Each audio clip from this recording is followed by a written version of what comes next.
Bonjour, bonsoir, de retour, bienvenue à vous tous. Nous allons essayer de résoudre un excellent exercice de nombres complexes tiré du baccalauréat 2023, série SVT. C'est extrêmement intéressant, surtout la deuxième question ici. C'est pourquoi je vous invite à rester jusqu'à la fin et que si vous êtes nouveau sur cette page, je vous demande de vous abonner, liker et puis partager pour tous les enfants de la République et ailleurs. Allons-y. Maintenant, nous considérons deux nombres complexes. Un nombre complexe U, un nombre complexe V. Regardez, le nombre complexe U se présente sous la forme exponentielle et ça sous la forme cartésienne. Dans la première question, on dit que de calculer sous forme algébrique ou bien cartésienne et sous forme trigonométrique le produit U par V. Non. Eh bien, on va s'en aller rapidement. Eh bien, on a, d'accord, calculons U par V sous forme algébrique,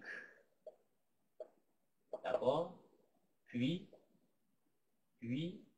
sous forme trigonométrique. Mais on a U par V. U par V là, eh bien, regardez, on a U sous forme exponentielle, parce que un nombre complexe sous forme exponentielle, Z, c'est un roue exponentielle de I θ. Donc, tout nombre complexe dans cette forme-là s'appelle forme exponentielle. Rho, c'est un module, et puis θ est un argument. Donc, ça, c'est la définition d'un complexe forme exponentielle. Eh bien, à remarquer, ici, on a 2 exponentielle de I pi sur 4 et multiplié par radical de 3 plus I. Donc, on veut d'abord U par V sous forme algébrique d'abord. Et bien, à remarquer, puisque ça apparaît sous la forme exponentielle et ça est déjà sous forme algébrique, et bien, il suffit de faire partie ça sous forme trigonométrique. Et puis, vous allez voir, quand vous avez z égale à rho exponentielle de I θ, c'est aussi égal à rho facteur de cos θ plus I sinus θ. D'accord? Donc, on peut faire passer ça comme ça ici.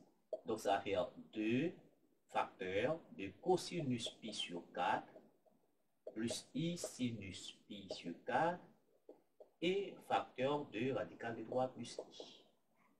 OK? Maintenant, on est d'accord? Ça, on sait que cosinus pi sur 4, c'est radical de 2 sur 2, etc. Donc, ça va faire ici 2 par ici radical de 2 sur 2 plus I radical de 2 sur 2. Et le tout par radical de 3 plus I. Maintenant, vous êtes d'accord que je peux factoriser par 1 demi ici, ou bien multiplier ici par 2. En factorisant par 1 demi, ça va faire 2 par 1 demi facteur de radical de 2 plus I radical de 2 par radical de 3 plus I. Donc, vous êtes d'accord, 2 fois 1 demi, ça fait 1. Maintenant, on aboutit à ça maintenant. D'accord, on va faire ce produit pour trouver U par V sous forme algébrique. Sous forme algébrique, ça veut dire qu'on va trouver U par V égale à A plus BI. Donc, avec A partie réelle, B partie imaginaire. C'est de là qu'il s'agit. C'est ça qu'il s'agit. Et bien, rapidement, ça fait radical de 2 par radical de 3, ça fait radical de 6. D'accord, parce que 2 fois 1 demi, ça fait 1. Donc, ça veut dire qu'on n'a plus de choses là. On simplifie. Ensuite, radical de 2 par I, ça va faire plus I radical de 2. I radical de 2 par 3, ça va faire ici I radical de 6. I radical de 2 par I, ça va faire I carré radical de 2. I carré, c'est moins 1. Ça fait moins radical de 2. Vous êtes d'accord avec cela? Eh bien, rapidement, ça fait ici, on rapproche ces choses. Donc, ça fait radical de 6 moins radical de 2. Plus ici, on a I, on factorise par I. Il va rester radical de 2 plus radical de 6. Donc, maintenant, voici donc U par V sous forme algébrique. Forme algébrique avec ici, ça c'est partie réelle de U par V. Et puis ça c'est partie imaginaire de U par V. Maintenant, nous voulons maintenant U par V aussi sous forme trigonométrique. Eh bien, on va faire l'opération inverse. Si tout à l'heure, on avait écrit cette chose-là sous forme trigonométrique et puis passer à la forme algébrique, Maintenant, pour mettre tout ça sous forme trigonométrique, il convient d'écrire ça sous forme trigonométrique. Parce que ça est déjà sous forme exponentielle, et c'est ça qui est là, et bien on va écrire, n'est-ce pas, V sous forme trigonométrique. Donc d'abord, ok, écrivons V égale à radical de 3 plus I, n'est-ce pas, sous forme trigonométrique. Eh bien, rapidement, et sous forme trigonométrique, il faut avoir deux choses. D'abord, il nous faut un nombre complexe sous forme trigonométrique. Il faut rho facteur de cosinus θ plus I sinus θ. Avec rho un module et θ un argument. Eh bien, le module de V, c'est racine carrée de partie réelle là au carré. Ça fait radical de 3 au carré. Plus partie imaginaire, c'est 1 au carré. Donc, radical de 3 au carré, ça fait 3. 1 au carré, ça fait 1. 3 plus 1, ça fait 4. Radical de 4, ça fait 2. Ça veut dire rho égale à 2. Maintenant, il nous reste à trouver, je dirais, il nous reste à trouver maintenant un argument, un θ de V. Et bien, pour trouver un θ de V, c'est facile. Il nous faut cosinus θ et sinus θ. Cosinus θ, c'est partie réelle de V sur module. Ça, c'est partie imaginaire de V sur module. Partie réelle de V, V c'est radical de 3. Partie réelle de V c'est radical de 3 sur module qui est 2. Et ici, c'est partie imaginaire de V, d'accord, qui est 1, d'accord, sur 2. Positif, positif. Donc, θ est un angle du premier cadran. Eh bien, dans ce cas, quelle valeur doit-on donner à θ, d'accord, de sorte que cos θ donne radical de 3 sur 2 et sinus θ donne 1 demi. Et bien pour cela, vous devez vous rappeler, et normalement, de ce petit tableau. D'accord, ce petit tableau-là. Ici, θ, pi sur 6, pi sur 4, pi sur 3. Toujours, il faut vous rappeler de ça. Sinus θ, cosinus θ. Ici, c'est 1 demi, radical de 2 sur 2, radical de 3 sur 2. Ici, c'est radical de 3 sur 2. Ici, radical de 2 sur 2 par complémentarité. D'accord, etc. Regardez. Sin pi sur 6 donne 1 demi. D'accord, voilà. Voici 1 demi. Mais si on fait θ égale à pi sur 6, c'est 1 demi. Et aussi, cos pi sur 6 égale à radical de 3 sur 2. Eh bien, la valeur de θ ici, c'est pi sur 6. D'accord. Maintenant, θ, un argument de V.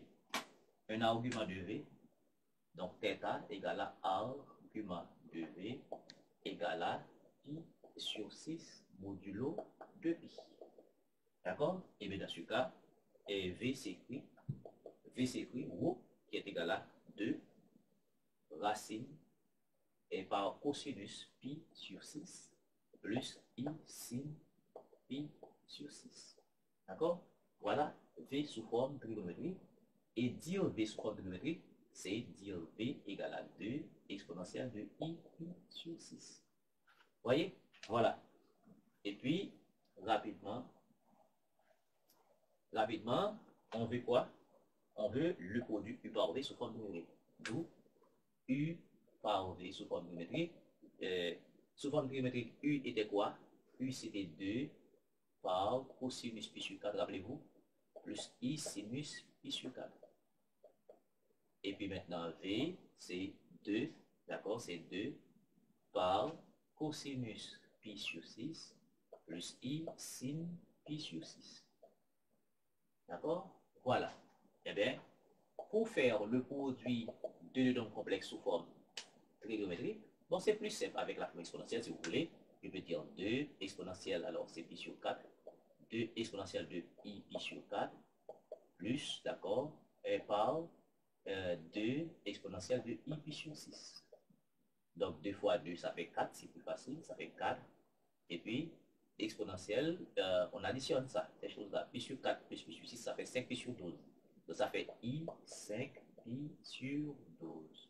Ou bien, on peut dire, comme c'est sous forme trigonométrique, on a demandé, donc ça fait tout simplement, d'accord, ça veut dire que pour faire le produit de deux nombres complexes sous forme trigonométrique, on fait le produit des modules et la somme des arguments. Comme c'est sous la forme trigonométrique qu'on a demandé, je mets ça exactement sur forme trigonométrique. Donc, U par V égale 2 fois 2, ça fait 4, facteur de cosinus pi 5pi sur 12, plus I sin 5pi sur 12. D'accord? Ça veut dire pour faire le produit de nombres complexes sous forme périodique, je dis on fait le produit des modules 2 fois 2, 4 et on fait la somme des arguments. Pi sur 4 plus pi sur 6, ça fait 5pi sur 12. Maintenant, à la deuxième question, la plus importante, et c'est là qu'il faut prendre beaucoup de précautions, on vous dit de trouver et de préciser le plus petit entier naturel n strictement positif tel que U par V exposant n est un réel. Eh bien, précisons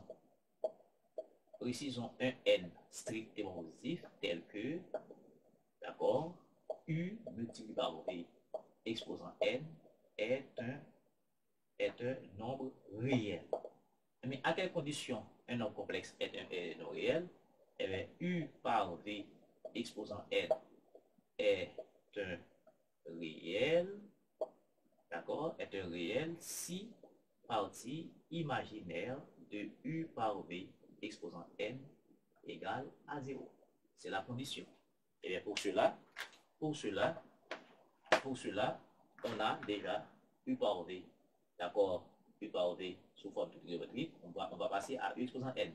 Maintenant, en effet, U par V exposant n égale à 4 facteurs de cosinus 5pi sur 12 plus I sin 5pi sur 12 et le tout à la puissance n. D'accord? Maintenant, on a un nombre complexe à la puissance n. Bien entendu, pardonne-moi, c'est tout ça à la puissance n. D'accord? C'est tout le nombre complexe. U par V exposant n. Maintenant, ce qu'il faut comprendre, c'est que si on a un nombre complexe z égal à ρ facteur de cos θ plus I sinus θ, et on veut passer à la puissance n, ça fait ρ exposant n, et puis ça fait cos n θ plus I sin n θ. Donc ça c'est la formule de Moivre. La formule de Moivre permet de passer de nombres complexes, d'accord, à une puissance donnée. Dans ce cas, on met le module à la puissance donnée et on multiplie l'argument. Donc ça fait n fois θ. Ok, n fois θ. Ok, et bien c'est la formule de Moivre qu'on va appliquer ici. Donc U par V exposant n, ça fait 4 exposant n, ouais, vous voyez le module à la puissance n, et puis qu'est-ce qu'on fait? On multiplie l'argument par n. Donc ça va faire cosinus n 5. Alors, npi, c'est 5pi n sur 12 plus I sin 5pi n sur 12. Voilà. Ça, donc, selon la formule d'Abraham Moivre, de Moivre, un français. Et bien dans ce cas, on veut U par V réel. U par V exposant n réel. Donc on va multiplier, donc ça va faire 4 exposant n cosinus 5pi n sur 12 plus 4 exposant n. D'accord? Je dis I là, I 4 exposant n sin 5pi n sur 12. Donc, ça, c'est partie réelle de U par V exposant n. Ça, c'est partie imaginaire de U par V exposant n. Dans ce cas, on veut quoi? On veut, d'accord, on veut que la partie imaginaire soit nulle pour que ce nombre complexe soit réel. Eh bien, donc, on a donc 4 exposant n sinus 5pi n sur 12 égale à 0. D'accord? Eh bien, là, on a un produit qui est nul. Or, n est strictement positif. Cela veut dire que, donc, ce produit est nul. Ça entraîne que 4 exposant n différent de 0 entraîne que sin 5pi n sur 12 égale à 0. Voilà. Donc, parce que 4 exposant n est différent de 0, donc, puisque c'est un produit, et une équation produit, donc l'un au moins des facteurs est nul, et bien 4 exposant n différent de 0, donc cette quantité est nulle. Maintenant, on a sinus de quelque chose, on veut n maintenant. D'accord? On veut le plus petit. On veut le plus petit. D'accord? Précisons n tel que, et c'est le plus petit, c'est le plus petit ici, le plus petit. D'accord? Le plus petit. Entier, n. Strictement positif. Strictement positif. Eh bien, on a sinus de quelque chose qui est nul. Sinus de quelque chose est nul, à quelles conditions? Eh bien, on doit se référer sur le cercle. D'accord? Maintenant, on a l'axe des cosinus ici. Donc, comme et n est strictement positif, on n'a pas besoin de parler de 0. Mais si on a pi ici, sin pi fait 0. Si on a 2pi ici, sin 2pi fait 0. Sin 3pi fait 0. Sin 4pi fait 0, etc. Donc maintenant, sin 5pi sur 5pi n sur 12 égale à 0, c'est si et seulement si nous avons là 5pi n sur 12, non seulement, et si on prend 1 pi, donc si ça est égal à 1 pi, donc sin pi ça fait 0, mais si ça est égal à 2 pi ça fait 0, si égal à 3 pi ça fait 0, donc il faut avoir un k, k pi. Donc si et seulement si sin est 5 pi n sur 12 égale à k pi, maintenant avec k appartenant à z. Maintenant, on veut que n soit strictement positif. Mais si n est strictement positif, on n'a pas intérêt de considérer que les cas négatifs. On veut seulement des cas positifs. Maintenant, attention, et on n'a pas besoin de n nul. On veut que n soit strictement positif. Donc, on n'a pas besoin de n nul. Donc, maintenant, parmi toutes les valeurs pour lesquelles sin 5pi sur n, 5pi n sur 12 égale à 0, on va avoir plusieurs n, mais on veut le plus petit entier, d'accord, tel que cette quantité-là soit, d'accord, soit réelle. Eh bien, le plus petit, on va voir, on va chercher un entier, on va chercher n entier. On est dans la recherche de n entier. Et bien maintenant, on n'a pas besoin de prendre k égale à 0, parce que n, si on prend k égale à 0, donc n égale à 0, on aura besoin de n égale à 0. Cela signifie que 5pi n k égale à 1, ça va faire 12pi. Regardez, je fais 5pi n k égale à 1, pardonne-moi, k égale à 1. Donc, si k égale à 1, oui, k égale à ça va faire 12pi. 12pi. OK? 12pi. Je multiplie ça par ça. Donc, n égale à quoi en simplifiant? Donc, vous voyez que n égale à 12 sur 5. Je tire n ici. Donc, si k égale à 1, je fais le produit croisé, 5pi n égale à 12pi. Maintenant, et en tirant n, donc 12 sur 5, mais ça n'appartient pas à l'ensemble des entiers naturels parce qu'on veut n entier. On veut n entier. Donc 2 sur 5 n'est pas entier. D'accord? N'appartient pas. Donc k égale à 2. Si k égale à 2, on va avoir ici 5pi n. Et k égale à 2, 12 fois 2, ça fait 24. Ça fait 24 pi. Donc, en simplifiant, vous êtes d'accord que n égale à 24 sur 5 n'appartient pas à n. Donc, c'est à rejeter. On n'a pas besoin de ce k, de ce n là. Si k égale à 3, d'accord? Si k égale à 3, on va avoir 5 pi n égale k égale à 3, 3 fois 12, 36. 36 pi. Donc, n, ça veut dire n ici de la 36 sur 5 n'appartient pas à n. Donc, c'est à rejeter. Maintenant, si k égale à 4, cela veut dire que on va avoir 5 pi n, 4 fois 12, 36, et 4 fois 12 et 48. 48, ok. 48 pi, vous êtes d'accord? 4 fois 12, ici ça fait 48. Maintenant, n égale encore, hein? N, ça veut dire n égale ici, en simplifiant par pi, égale à 48 sur 5, n'appartient pas à n. Maintenant, k égale à 5, il faut faire tout ça, d'accord?